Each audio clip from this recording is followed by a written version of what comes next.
Here we go for a very special edition of the We're Old Now podcast. It is Ned joined by John. Johnny, big one today. We are rolling out the red carpet for horror movie royalty and acting royalty in general. It is Mr. Bill Moseley. Bill, what's happening? Hey, man, I forgot my crown. I knew there was something I forgot. Thank you. Thank you for calling me a horror royalty. I'm sure it's down the background there somewhere, man. But we're just talking off air. Of course, Astronomicon coming up, man. How does it feel to be back on the convention circuit now after everything we've been through? It's actually feels okay. I was just last weekend in outside of Philadelphia at a convention called Monster Mania, and thousands of people. Everybody's so excited to finally get back onto the conventions, into them, whatever you do. But it was very interesting because so many of the horror fans were wearing masks, and when we would do selfies and take off the mask just for a sec, what I noted was I would say, don't worry, I'm vaccinated, and I would say 9 out of 10 said, oh yeah, me too. So it was like, I made a note that the horror fans seem to be, smarter than the average bear, as they say.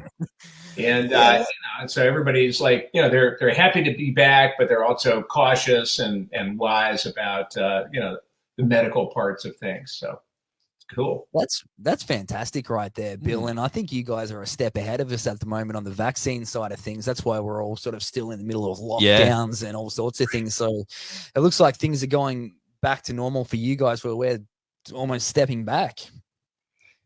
Yeah, it's certainly temporarily. We'll see, because apparently with this new variant, and I guess there's a bunch of them waiting in the wings, that there is that it gets worse during the colder months when people are more indoors, and of course that makes sense. But so we'll see. As long as the sun is shining and we're all outdoors, I guess things are a little easier. But I was very happy that the last week again at Monster Mania, people were really excited. It was really fun. It was really got the spirit of getting back to the convention, and I'm looking forward to that with Astronomicon.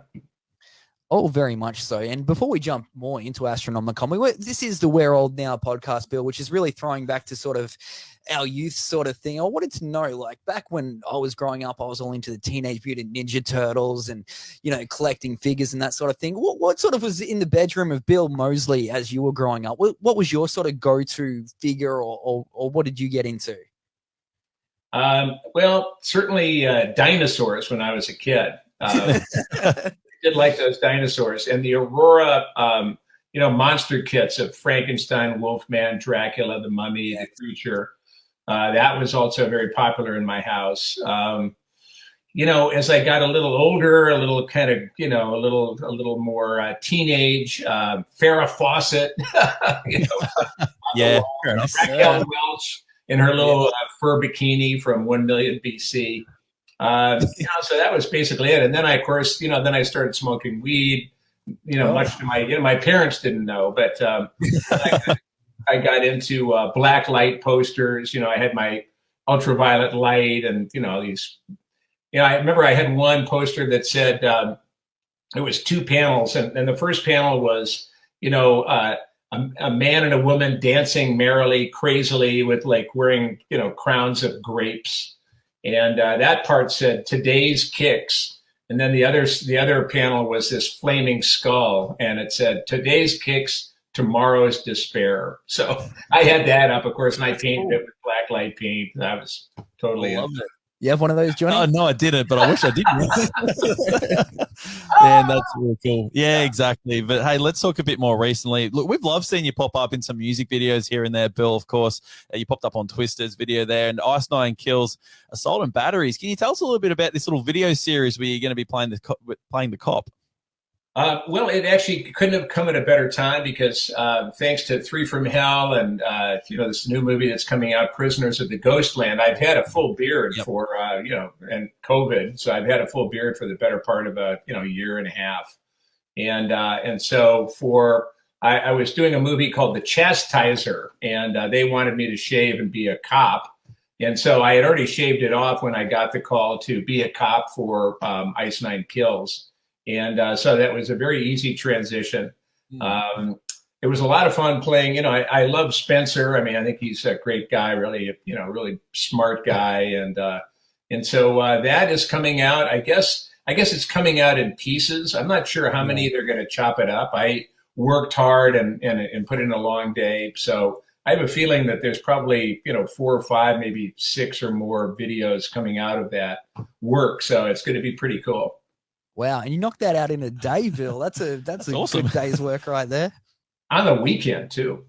Oh, there you go. I'm very, very much loving that. And on the topic of Spencer Charnas from Ice Nine Kills, very cool guy. I like what he's doing with the horror movie genre and bringing it to life once again. You've got the Kings of Horror panel coming up this weekend. Our buddy Michael Berryman's going to be there. Yep. Kane Hodder as well. What can fans expect from this one, Bill? Scrum. That's a good rugby term, right? Yeah. I was like, is he throwing a rugby term at me? And John sort of sat there. I sat there. I was like, like what? Yeah, sports references. Yes. I mean, I have worked a lot with Michael and with Kane both. So it's going to be just 3 friends sitting there talking, really. Kane, of course, just had his day last weekend when we had Friday the 13th, and got a lot of love for that, but that's over now. And Michael Berryman, he'll always have love. And so I think it's going to be like 3 friends, like we could be actually just sitting around an old stove in a general store, telling stories. But I got a feeling that's what it's going to be like. I don't think we're going to come to fisticuffs or, nobody's going to pull the chain on. Good entertainment. It's on, Berryman. Yeah, that's right, man. Who would win out of a fight? The 3 of you guys, do you reckon? Those have eyes, sucks. I have a feeling. Let's see, the 3 of those guys, probably me. Yeah. We won't disagree because you're on the call right now. But hey, speaking of some work you've done with those boys, we caught Shed of the Dead only a couple of weeks ago, and we grilled Michael about this one, and he didn't have too many good things to say about it. We obviously appreciated that leather suit he was wearing, but can you tell us a bit about that one? All Berryman had to say was that the check didn't bounce. Well, I have a feeling that he had certainly read the script we all had before we got over to England to shoot the movie. And I have a feeling that somehow some aspects of his character really had not completely gone into the center of his brain. And, so I think he had something in mind. But then when they came out with this weird kind of leather horse outfit with a butt plug and stuff like that, I think that threw him for a loop. So that he was feeling a little less than awesome. But he did a good job. I mean, I thought he played it very well. And so I was kind of glad. I was thinking, boy, better him than me, because I was glad to just be out there with a machete and a cowboy hat cutting off heads rather than a butt plug. But I thought that was great. Your character was quite badass, and here he is with his leather suit on and the thing up the rear. I thought that was pretty funny. Like he had like weird, I guess, horse ears. I don't know what the heck that was supposed to be, but it was an awesome suit. But I'm sure he still has it too. Maybe he was, had one of those career moments where he's going like, let's see, I've done this for 30 fucking years, and now I'm in a horse suit with a butt plug. Come on, man. So I think he probably had, he had some personal issues with it. I think he may have. He couldn't have skipped over that question any quicker, Bill, which was very funny. I'm happy to linger. That's fine. We had a great time there. We hung out and, we had fun.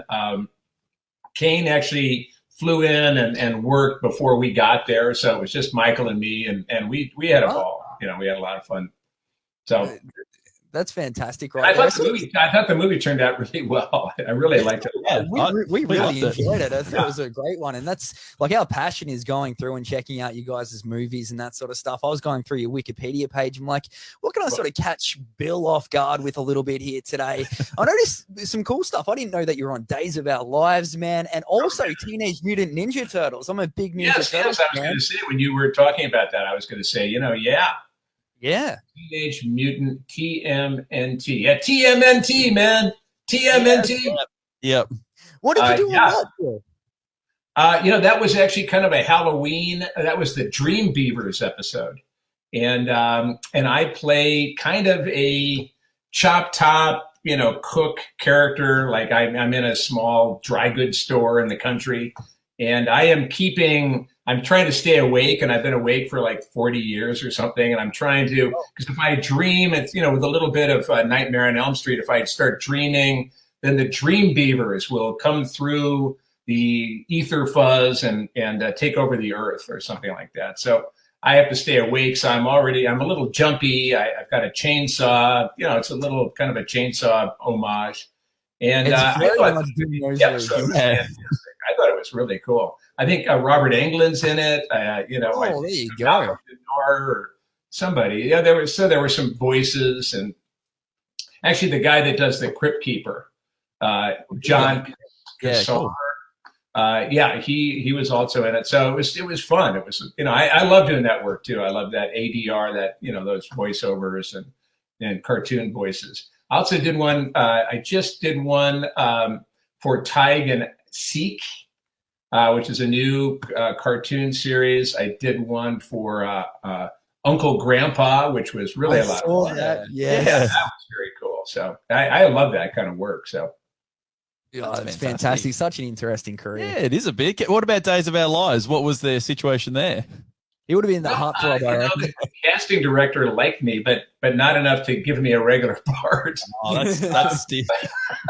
So I would come in every once in a while, and I would certainly appreciate the work. But my longest run, I think, was 3 episodes where I was Joel, who I think I ran the morgue in a hospital. And, I got to report that somebody had stolen the body and all that kind of stuff. And I asked him if I could have some nice big black rimmed glasses, kind of like looking like a nerd. And really just kind of played it like a nerd. And I was really happy. I love playing nerds, even though my career doesn't really reflect that. I love it. Well, that's what this podcast is all about, isn't it? Yeah, it's cool to be a nerd on our podcast, Bill. Yeah, nerds are cool. I think my big line was, this body was stolen. Nailed it. That's good. You're gonna have to look that one up. But hey, let's talk about some of your recent work, Bill. And the other day you shared a poster of the movie Prisoners of the Ghostland, and we're keen to hear a bit about this one with Nick Cage. It's done the festival circuit, I believe, coming out in theaters and on demand soon. What can you let us know about this one?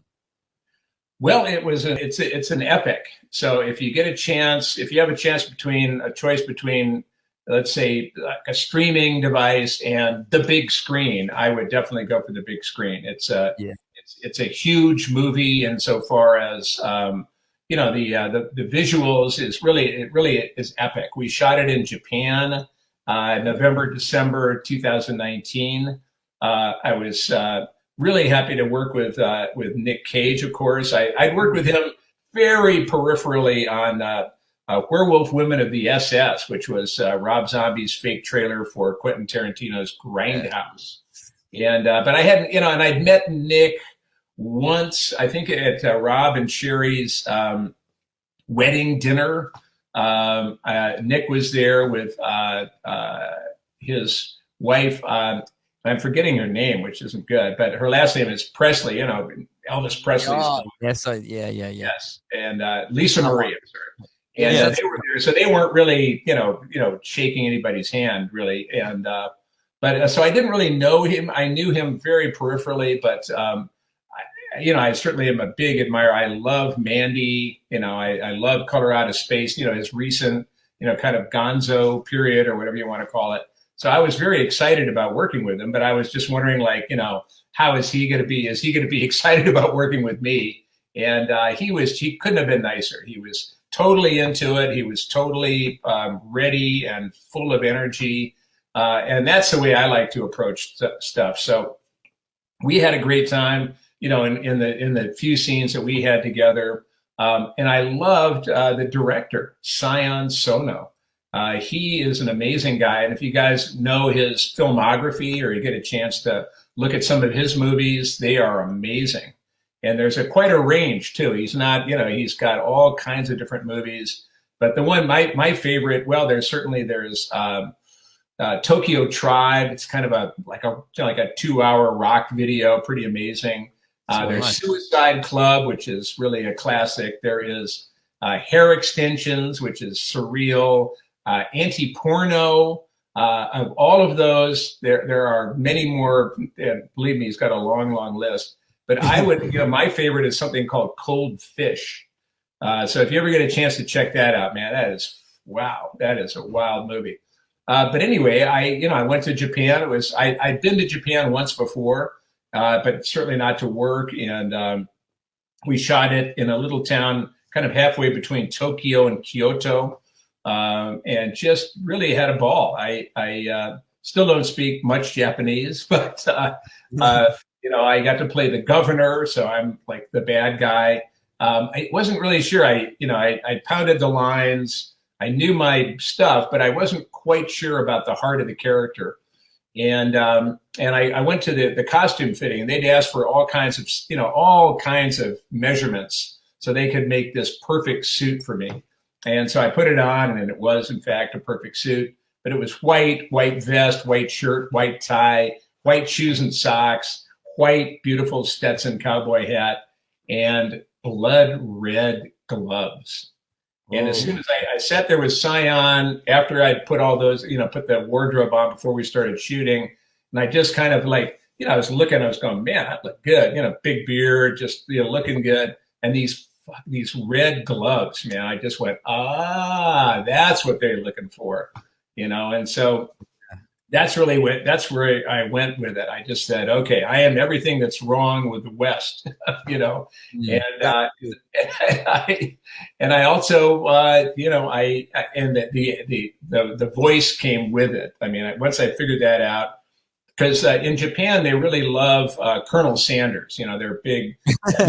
Yeah, it makes sense. Kentucky Fried Chicken is really big in Japan, and so that was kind of part of it. And then I don't know if you all remember a cartoon character called Foghorn Leghorn.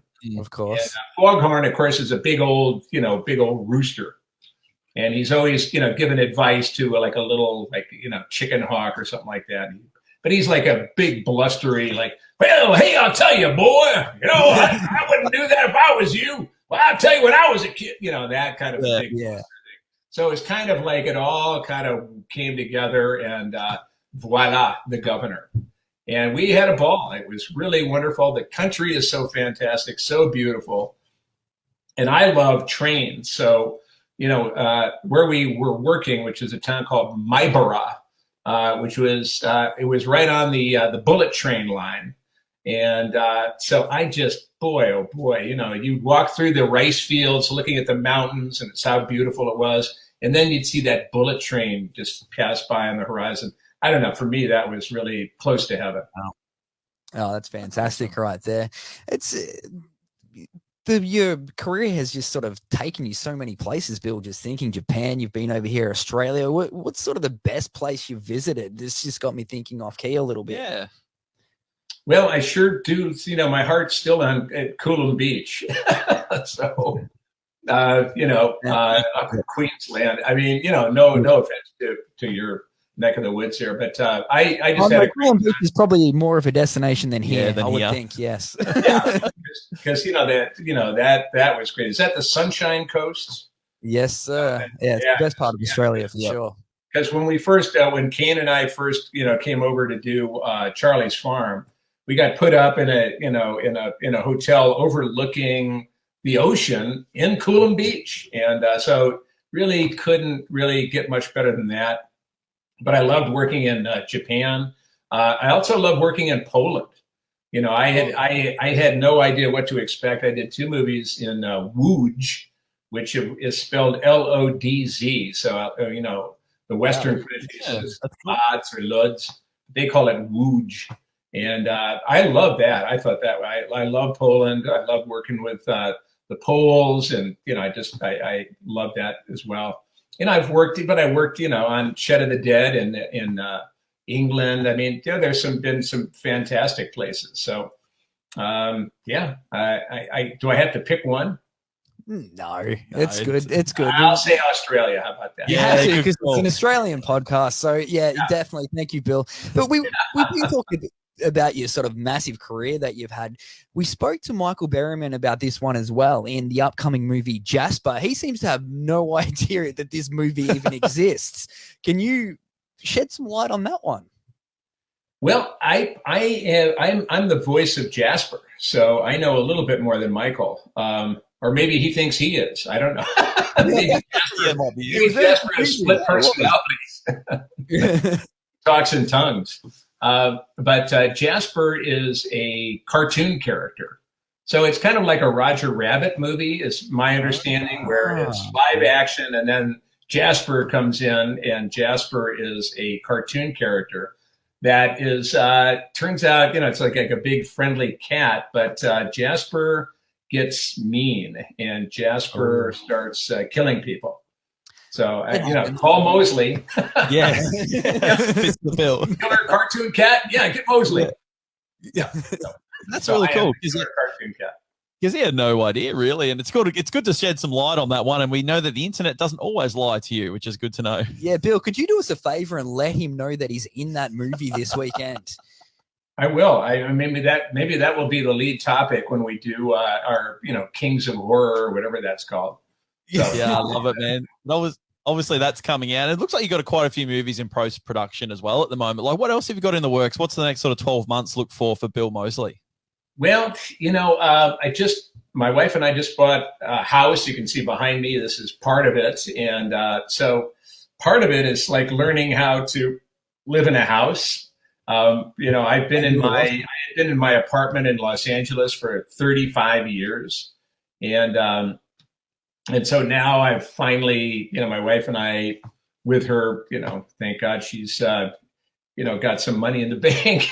So we bought this house. So I'm learning kind of how to be a homeowner. And right now my wife is Lucinda Jenny, who is also in Three from Hell. I'll tell you a funny story about my wife, and that is, you probably are going to ask me that anyway, but when Rob Zombie was writing Three from Hell, he'd let us know that, okay, we're going to do one more, and he was writing the script. And right at the beginning of his writing the script, I said, hey, is there a way to maybe find a part for my wife? And Lucinda Jenny is her name, and she's been in like Rain Man and Thelma and Louise and all kinds of movies. So she's an actor, and so I just put that out there, kind of generally, so that if Rob didn't do it, I wouldn't be disappointed. Anyway, like a couple of months went by, he called me up and he said, well, I'm done. And, the good news is I gave your wife a part in it. She's a bounty hunter called Nebraska. And I thought, oh, that's fucking awesome, man. He said, well, it's actually even better news. And I said, what is that? And he said, you get to kill her. I was like, yeah. And so I do, and that's very exciting. And she'll be coming with me. Speaking of Astronomicon, she'll be coming with me, and I cut off her face too in the movie, but no, it's like yes. But her face has grown back, which is great. She looks better than ever. So she will be there too, signing Three from Hell stuff. So that's pretty cool. Oh, that is so cool right there. Well, you got so much on the go, but John is a massive coffee guy. I'm not really as much. You got your own coffee. What's going on here? I wish I don't have a bag anywhere near me. Are you talking about my new coffee line? Yes, we'd like to know more about it, please. Well prepared. Thank you. Yes, Dead Sled Coffee. Dead Sled Coffee. Yes, it's called Coffee is My Life. It says music is my life, which is, of course, a quote from Chop Top from Chainsaw 2. And they've crossed out music and put in coffee. So coffee is my life. They asked me what kind of coffee I like. I like kind of a New Orleans coffee, not chicory. I'm not into that. But anyway, they made this great coffee, which actually my wife and I were drinking now. And it's apparently a Peruvian blend, whatever that means. I guess it comes from Peru. And it's bold but not bitter. That's what I was told to say. So please go to deadsledcoffee.com and buy 1,000 bags of it. And also what they did was my younger daughter actually did the graphics of, there's a picture of a hand-drawn picture of me on the bag. So that's pretty cool. We're trying to get her some work. She's just out of college. She's kind of COVID stunned. So anything we can do to kind of nudge her into, earning is a good thing. I love it right there. I think that's fantastic parenting right there, Bill. But the funniest thing that I think you've said this whole entire interview, it's bold. It's not sure what it was. That's what I was told to say. Bold, but not bitter. Yeah, that's it. Bold, but not bitter. Yes. Yeah, exactly how I like my coffee. Like, let's be honest there. So in Repo, I played Luigi Largo, and one of his lines is, "Someone's going to hang if I don't get my coffee. I will shoot you in the face." I think that was probably a little too much of a sales pitch for Dead Sled. So I think coffee is my life is a little more mellow. Yeah, that's fair. Got to appeal to the audience, I suppose. And just as we sort of start wrapping up here, Bill, that'll work for the commercial. Yeah. Hey, can you tell us something, Bill, that your fans wouldn't know about you? Any like little tidbits or little hobbies that you've got that, people might not know about Bill Moseley? Here's a fun one before you jump into that. We just found out that you don't know how to do the washing. Yeah, actually. Yeah. Well, I used to, but now, in this new house, I blame the new house. There's this much more complicated laundry, washing machine than I ever dealt with back in my 35 years of living in an apartment building. That one, you just put it in the money, turn it, push the money in, and it starts to wash. I used to just call my routine boil and bake. Just boil the clothes and then throw them in the dryer and bake them. If they string or if they run, so what? Just part of the deal. But now it's got so many different settings. I am completely at sea. I would say that one thing that probably kind of know, but I was born on 11/11, November 11th. Okay. And my two daughters, my younger daughter was 10/10, and my older daughter is 5/5.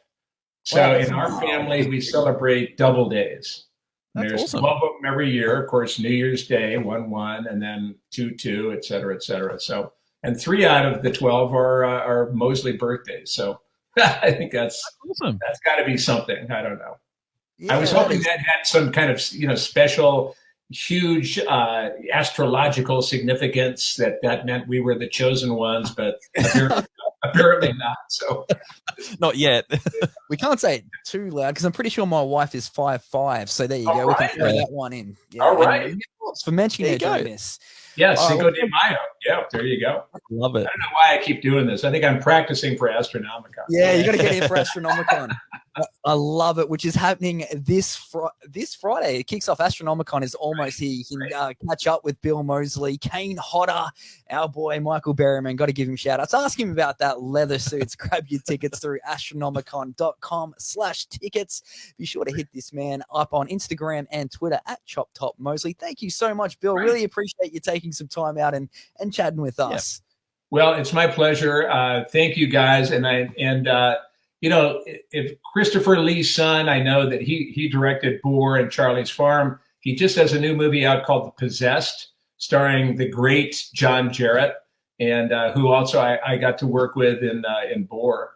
And so if everything goes well, maybe Christopher Lee's son will write another movie, and I'll come back via Qantas to Down Under and enjoy your hospitality one more time. Oh, I love this man right here, Bill Moseley. I love it. You're shouting out Australia, shouting out our airlines. And yes, hopefully COVID clears up soon and we can get back into the swing of things and get you back out here. Right on.